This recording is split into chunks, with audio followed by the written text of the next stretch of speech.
이번엔 최재성 전 청와대 정무수석과 함께 정치 현안들 분석해 보겠습니다. 수석님 어서 오세요. 안녕하세요. 근데 사실 사선 의원이시잖아요. 네네. 수석보다는 그게 더 막 경력이 더 세 보이는데, 그죠? 억울하지 않으세요? 뭐 억울할 거는 없는데요. 예. 이게 정무수석이 이제 가장 최근에 근래에 이제 직책이었으니까. 최근 직책이었으니까. 예, 그걸 좀 많이들 호칭을 하시더라고요. 예. 저번 주에 있었던 거 일단 한번 좀 최근 거니까 여쭤보고 갈게요. 이동관 전 방통위원장의 자진 사퇴. 민주당이 탄핵안 처리하기 전에 이렇게 전격적으로 물러날 것 예상을 하셨었나요? 뭐 저는 모르겠어요. 근데 뭐 조금 엇갈리죠. 이재명 대표는 예측 못했다라고 하고 또 뒤에는 알았는데 이렇게까지 할 줄은 몰랐다 이런 식으로 하니까 뭐가 진짜인지 모르겠는데요. 하여튼 뭐 장면 자체는 이게 뭐 몰랐던 거 아니냐 이렇게 좀 해석되어지는 장면들이죠. 그렇죠. 어쨌든 대표는 예상 못했다. 원내대표는 예상했다. 그거네요. 근데 네. 이제 이동관 전 방통위원장은 사임 이유에 대해서 이렇게 얘기를 했습니다. 정치 꼼수가 아닌 대통령을 위한 충정 때문이다. 언론 정상화의 기차는 계속 달릴 것이다. 무슨 뜻으로 얘기했을까요? 여기에 대해서 어떻게 평가하세요? 이 말에 대해서. 뭐 이거 뭐 거지것대로 믿을 수가 있나요? 일단은 국회는 탄핵이면 탄핵 절차가 있고 법으로 돼 있는 거거든요. 그리고 그 틈새를 쉽게 말해서 시간차 방어를 한 거거든요, 지금.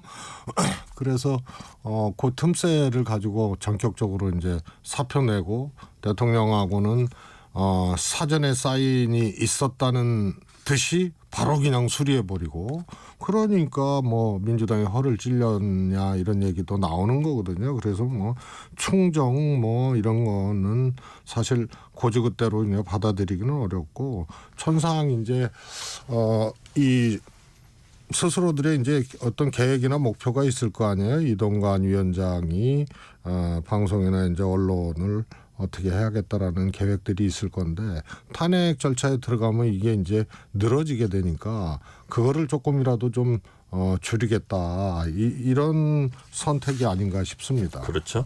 근데 이제 후임자가 또 올 겁니다. 누군지는 몰라도 후임자가 오면 사실 민주당 마음에 드는 후임자가 올까 싶은 생각이 들어요. 그러면 어떤 상황들이 벌어질까요? 일단 이동관 위원장의 경우에는 조금 제가 보기에는 다툴 여지들이 있었어요. 정치적으로. 네. 그래서 이제 탄핵 사유가 된다라는 이제 민주당 주장이 있고 몇 가지 이제 그 근거들을 또 민주당이 제시를 했는데 후임은 이동관 위원장처럼 그렇게 굳이 하지 않아도 될 불법 내지는 과도한 그런 역할을 하면서 문제를 탄핵까지 끌고 가게 되는 그런 허점들을 남길 것이냐 그 점은 이제 모르죠. 그래서 뭐 절차를 통해서 위원장이 이제 후임이 오게 되면 이동관 위원장하고는 조금 다를 거다. 그러니까 탄핵 뭐 이런 것을 민주당이 다시 하기도 어렵고 또 그런 빌미를 주지도 않을 거다. 그런 점에서는 조금 다르다고 봅니다. 네.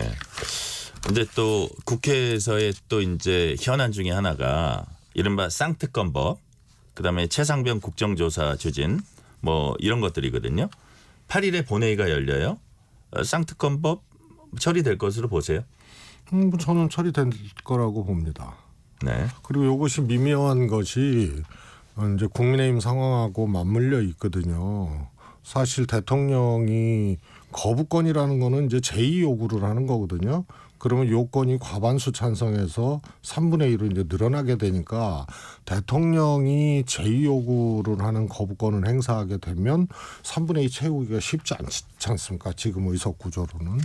그런데 국민의힘에서 이탈표가 나올 수 있는 가능성도 저는 있다고 봐요. 왜냐하면 총선을 치러야 되는데 특히 김건희 여사 특검법은 정말 압도적인 해야 된다는 여론이 압도적으로 뒷받침되고 있는 거잖아요.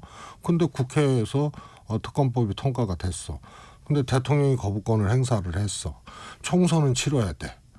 그런데 거기서 공천 못 받는 사람 혹은 또 이 잘리는 사람 뭐 이런 분들이 나오는 시기 이런 거거든요.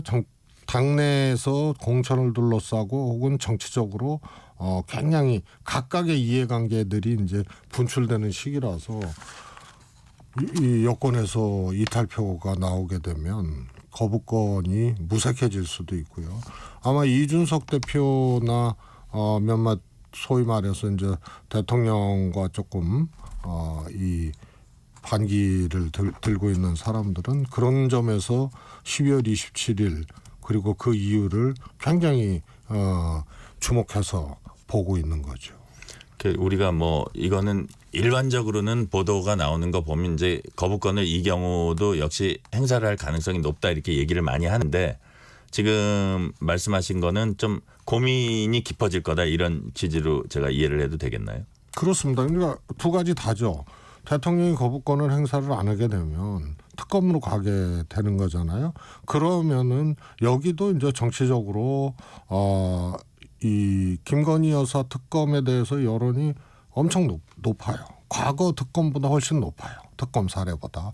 그러면 이 여론이 쭉 주도하고 가게 되는 거기 때문에 하여튼 여권에서는 총선 치르는데 악재이고 그다음에 이제 당내 갈등 여러 가지가 있을 거 아닙니까? 특히 용산발 이 낙하산 공천이라든가 뭐 이런 것들이 여러 가지 갈등을 유발하는 와중에 이 특검법이 처리돼 버리면 대통령이 거부권을 행사 안 해도 총선을 치르거나 이후에 굉장한 이제 어려움이나 뇌관으로 작동할 가능성이 있고 거부권을 행사하게 되면 정치적으로 제가 보기에는 굉장히 더 큰 어려움을 맞을 수도 있다고 봅니다. 아까 말씀드린. 네네.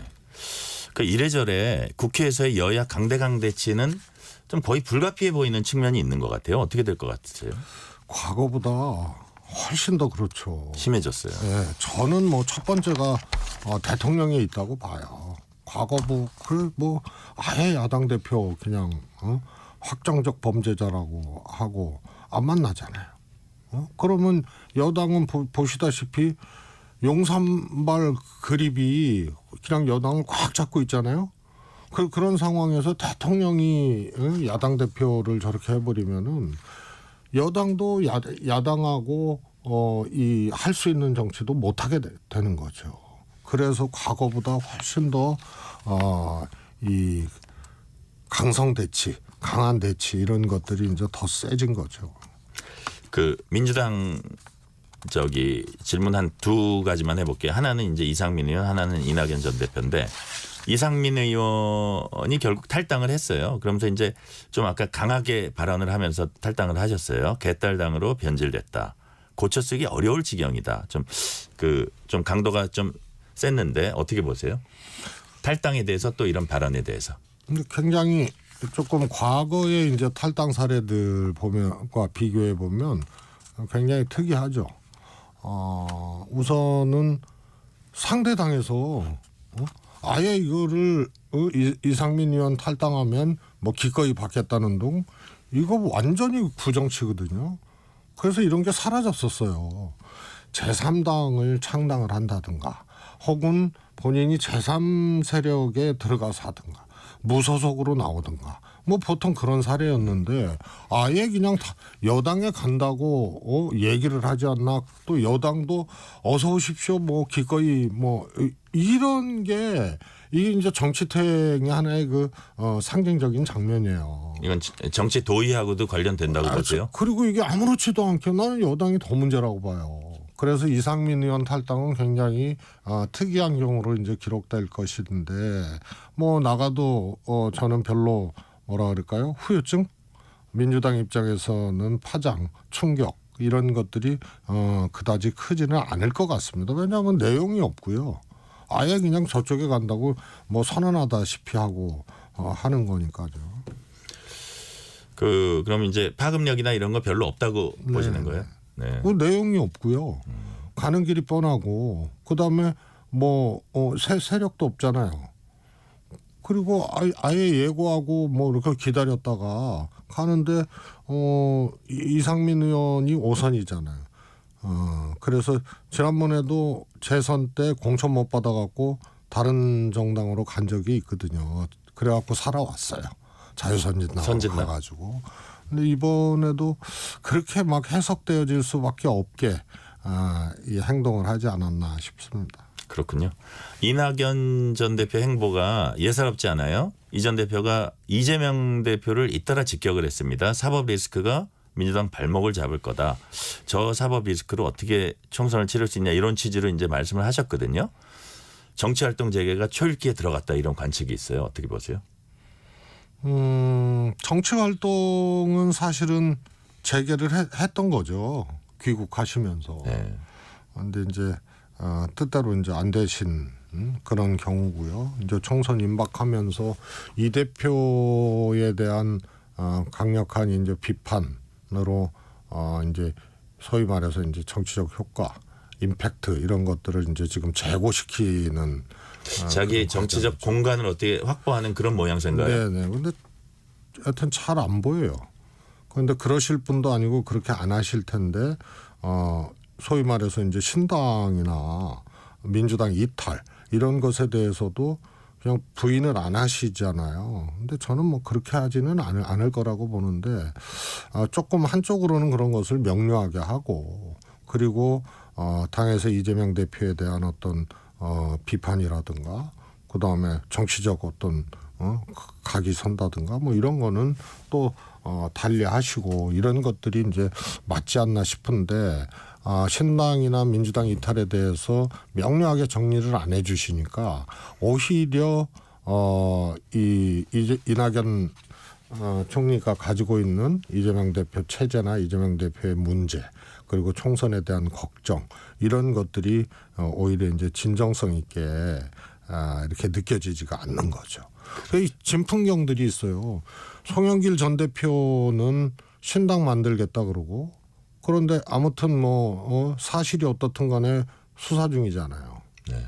그리고 측근 의원들 같이 했던 의원들 뭐 구속되고 그래서 본인도 이제 피의자 신분으로 이제 가게 되는데 그런데 신당하겠다고 막 그러니까 야 이게 뭐냐. 그리고 당 대표 지냈던 사람이 그다음에 이낙연 대표도 뭐 그러실 분은 아니지만은 그런 부분에 대해서 명료하게 정리를 안 해주고 이상민 의원은 뭐 조금 다른 경우지만은 본인 또 국회의원 한 번 더 하겠다고 탈당수를 쓴 거 아니냐 뭐 이런 이제 지적을 받고 또 국힘에서는요 그렇게 탈당한 사람들 또 받겠다 그러고 그리고 이 조정훈 의원 이런 사람을 인재를 뭐 데리고 온다고 해서 인재 영입위원.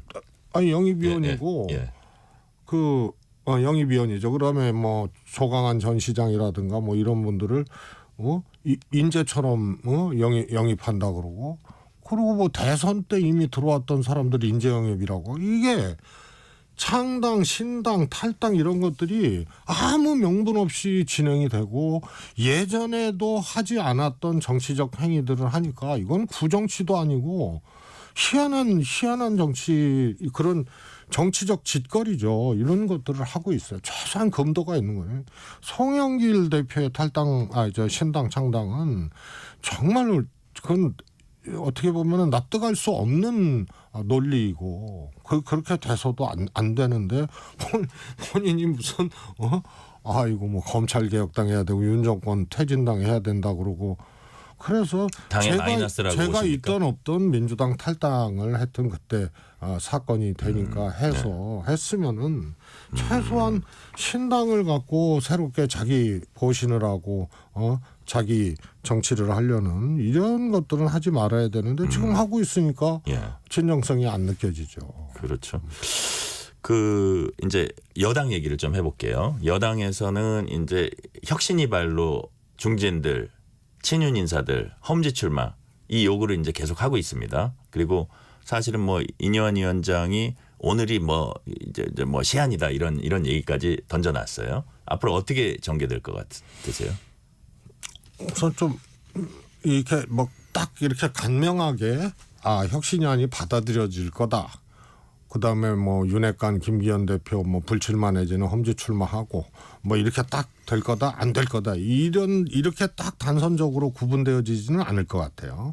다만 이제 김기현 대표는 뭐 들리는 얘기에 의하면 일단 본인이 험지 출마든 불출마든 그런 걸 하고 네. 당 대표는 유지하겠다. 뭐 이런 방향으로 가지 않겠나 이렇게 싶고요. 네. 혁신위안을 최고위에서 통째로 받고 이런 거는 어렵게 돼 있어요. 혁신위안. 절차상 그렇죠. 절차상 원래 공관위로 넘기는 게 일반적입니까? 아닙니다. 그거는 또 김기현 대표 측에서 그건 잘못 해석하는 거고요.